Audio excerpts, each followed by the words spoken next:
One of the most fascinating firearms-related facilities I went to in London was the London Proof House. The Proof House was granted a royal charter in 1637 by Charles I, starting out at the southeastern portion of the wall that surrounded London. That location was moved to its current position today on Commercial Road because of an explosion that blew a part of the wall out. Town councilmen didn't take too kindly to defensive infrastructure being destroyed, so they expelled the Proof House 200 meters outside of the walls if another explosion did happen.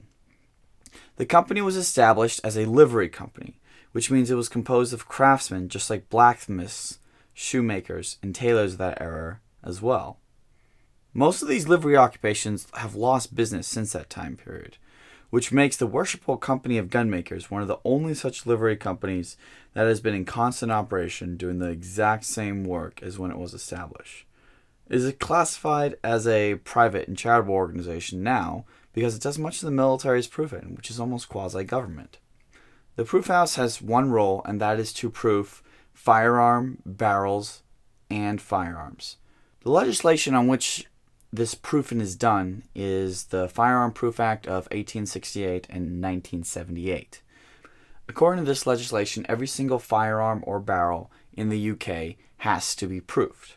What this means is 2 high-pressure rounds are fired through the barrel or firearm, and if the barrel or firearm survives the test of shooting these 2 rounds, the firearm or barrel has now been proofed because these rounds are specially loaded with an extra charge, 25% more to be precise, of powder in them. In earlier times, this was done by just putting 25% more powder down a barrel. However, in modern times, these rounds are specially produced for the Proof House by several entities, and the Proof House orders these rounds and then uses them in the firearms they have. Notice I said firearm or barrel. One of the big things with the London Proof House is that essentially the service is only testing components of a firearm that withstand pressure. Thus, if a barrel on its own cannot withstand the extra pressure charge of a specially loaded round, then it can't pass the test, whether or not it's mounted in a firearm or not. Thus, the company can take either firearms or barrels. Within the Proof House, there are 2 different positions: the Proof Master and the Master. The role of the Proof Master has changed little over time and encompasses all aspects of the business, ensuring the smooth operation on a day-to-day basis. This includes overseeing the proof process, quality control, security and liaison with the military and government, amongst other duties. The Proof House has had over 350 masters, but only 27 proof masters since 1637. Currently, Richard Mabbott is the 27th proof master. The master's position is mostly a ceremonial one, lasting a year on the job. Proof masters usually stay in the position until they retire or die. They are appointed by the Proof House Committee, which in turn is appointed by the Court of the Gunmakers Company.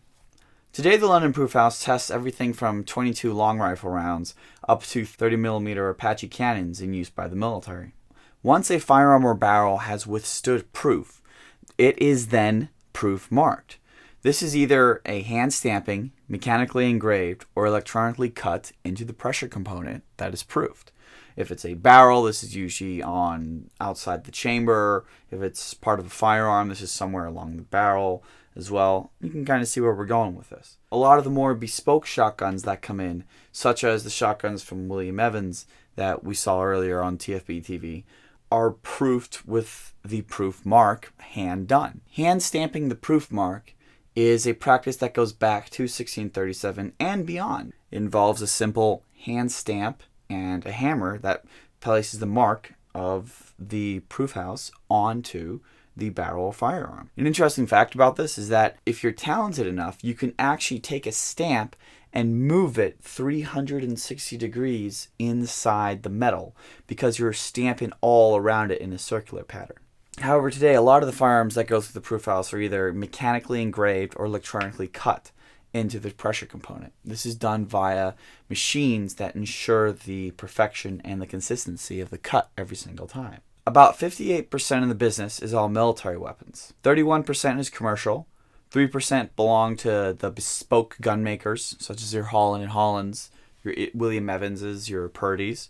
and 8% are deactivated certifications. With the deactivated weapons, the proof house can either turn a gun into a certified deactivated firearm and proof it as such, or it can destroy it altogether by cutting into it as many pieces as necessary. Deactivated firearms are a very large market in the UK, being that there are so many regulations on actual firearms.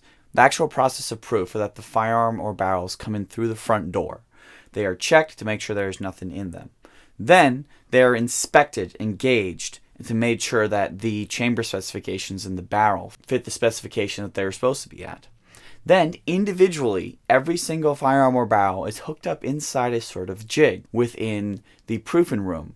This is an isolated room with a bullet catcher at the end of it that rounds are fired into. Bear in mind that a barrel can be hooked up inside here. The only thing that needs to be there is a sort of locking bit that can push a cartridge into the chamber and then be fired from the outside. How this is fired is that there's a long string attached to the outside and it is yanked once the door is closed. The firearm goes off, workers go back in, they make sure that another round is loaded correctly, and then they fire it again. If the firearm or barrel blows up, the piece is handed back to the customer in that condition. Thanks for watching, guys. We really appreciate your viewership on this channel. We really like to thank Ventura Munitions because they really help provide ammunition to us for reviews. Although I don't think Ventura makes proof rounds, they provide ammunition for other reviews that we'll have coming up later. This is TFB TV, and stay safe out there.